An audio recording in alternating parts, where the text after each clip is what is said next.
How I came to this nudist campground was my boyfriend and I had talked about doing this. And for our first anniversary, he surprised me and took me up here. I had a panic attack at the gate, didn't think I could do it. Calmed down and went into the office, and there was a little boy eating an apple, stark naked. And I thought, oh my gosh, if he can do it, I can do it. And so that's how we got up here, and after one visit we said, we know this is the place for us, and joined right away.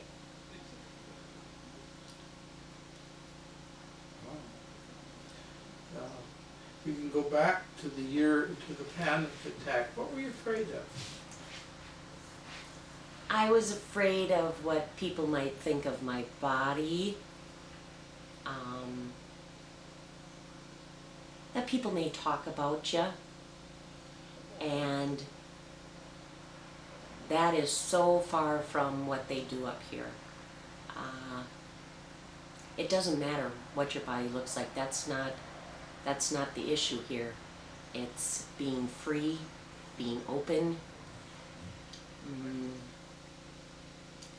just letting it all out. Just the freedom without those clothes. Had you had any attraction to the nudist lifestyle before this visit? I did. When I was married, and I suggested to my husband at that time that we go to a nude beach, and he thought I was nuts. And so I thought, okay, maybe I am. I won't talk about it anymore. And I didn't. And then I met Bob, and Bob asked me the same question. I said, heck yes, I'd go. And I thought it was just from the top, from your chest up, that you'd be nude, but it was the whole thing. And I just fell in love with it right away. Just, yeah. So you were, I was curious. I mean, you'd experienced being nude in public before you came up here. No. No, that was after. That was after. So this was really your first It was our experience. first experience. That boy eating the apple was the first time you'd mhm. ever seen something like Mhm. that. So how long did it take to get really comfortable? About 10 minutes. It really did. Once I got that bra off, it was, oh, this is it. I just really liked it, and everybody was just so genuinely nice that it was easy to take your clothes off. They weren't looking at your body. So how do you use this place now? I mean, how much time do you spend here? How does it fit into your life? I am not working, and my fiance is retired, and so we come up on Thursday or Friday, and we stay usually until Monday. We try and be up here as much as we can. It's just so much fun. Now, I gather it's more active on weekends. How is it to be up here during the week? During the week is heavenly. It's so peaceful and so quiet. There's not all the commotion going on, the parties going on. It's just very relaxing. Yeah. So what do you like to do up here? I like to swim. I like to play nude volleyball in the sand. I like to play water volleyball. I play petanque. And then we just, every morning, our deck is an open deck, open invitation for anybody to come on our deck and have coffee if they would like.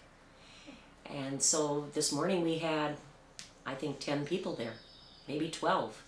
It was a big group.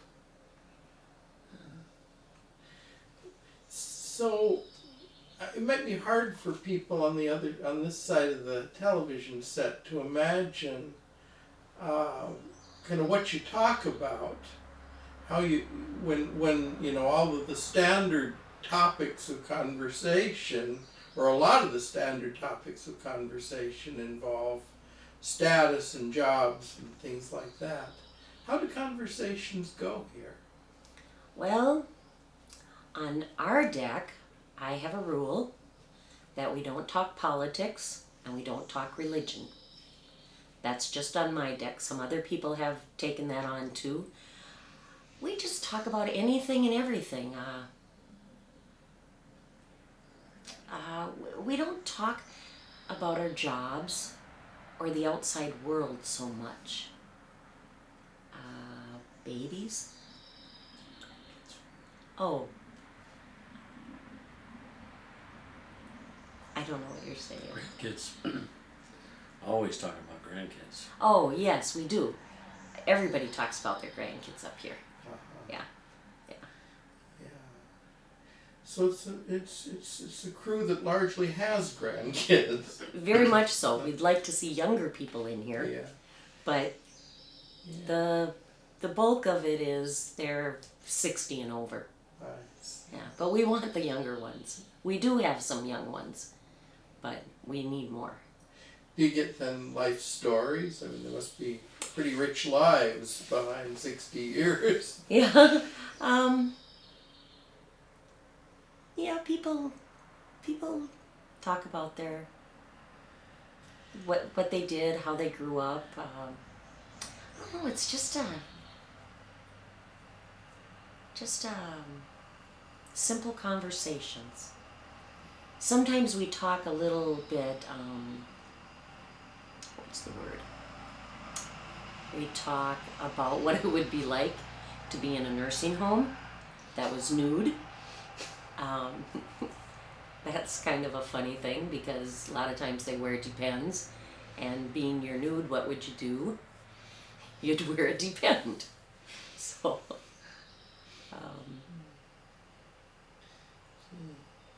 So, since you mentioned this matter of aging, the future when you're a certain age, how do you imagine things going forward? I mean, you gradually spend more time here, perhaps? How do you think about the future? well, I hope to be here till the very end, but I don't ever plan on being here 24/7 during the summer months. We have a home, and we need to take care of things there, and I don't plan on giving up that home. My grandkids, they don't come up here, and either do my kids, but they know about it, and so they know that we're here all the time. And they don't ask a lot of questions about it. They just accept it, you know. So, but I plan on being here till the end. Yeah. And how are your relations with the textile world? Well, I'll tell you, I come from a family of 12 brothers and sisters, and they all know. 2 of my sisters are very religious, and they just think this is awful. I'm not sure what they think we're doing wrong, but they just think it's wrong. The other brothers and sisters, they accept it. If that's what Anne wants to do, that's what Anne wants to do. She wants to come up to Avatan and be naked, so be it. And the wider world beyond the family? Is this a secret from them? No, I let everybody know. I'm not embarrassed, ashamed. I am absolutely doing nothing wrong except for being naked. And there's nothing wrong with being naked. I see. And what kind of responses do you get from, other folks? You're what? You do what? That's kind of the responses we get. I play sand volleyball, and some people have said, "Do you even do that naked?" Yes, we do everything here at Avatan naked. If it gets cold, we put on clothes. We're not stupid. You mentioned this desire to bring in younger people. What do you think the barriers are there? Well, definitely your body being seen by other people, and you don't have the most perfect body, and they worry about that. That's kind of what I see as the barrier. Just the bodies. They don't want to show their bodies. Think that falls away a bit when you get to be 60? I think so. I think so. You know, you've lived 60 years and you kind of know what life is about, and at that point you don't care what other people think of you so much. So, given that you have a soapbox for a minute, what would you say to the young people you want to drag in here? What's the message? Boy. Freedom. Freedom is the word that comes to my mind. Freedom is just, I can't say any more about freedom. There's just no barriers. There's no secrets up here. The stuff we do at Avatan, the games we play, the movies, they have movie night. There's a lot for the younger people. We have a dance almost every Saturday, and yes, we do that naked too. The women come a little bit dressed up, but after they get dancing, it gets hot in there and they take their clothes off. So I think the young people would really, if they could get past their body, I think they would find that it's so much fun up here. It's just so much fun. Water volleyball is another thing. You don't have to be good at it. It's just fun. You're with people. You're with naked people. So what else? Bonfires.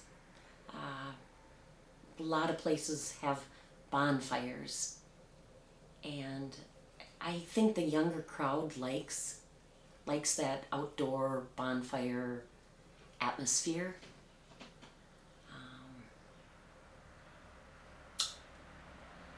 So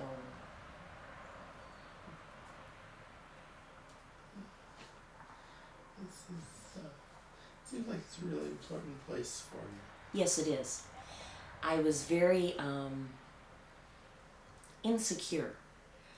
I felt like I didn't have friends. And that was just me thinking that way, because I do have a lot of friends. But up at Avatan, everybody is your friend. There aren't enemies up here. Just everybody is your friend. And they're willing to help you. We just put in a wood floor in our camper. 2 guys just did it for nothing. And it was a big job, and they just did it for nothing. And that's how we are up here. You help each other out. Thank you.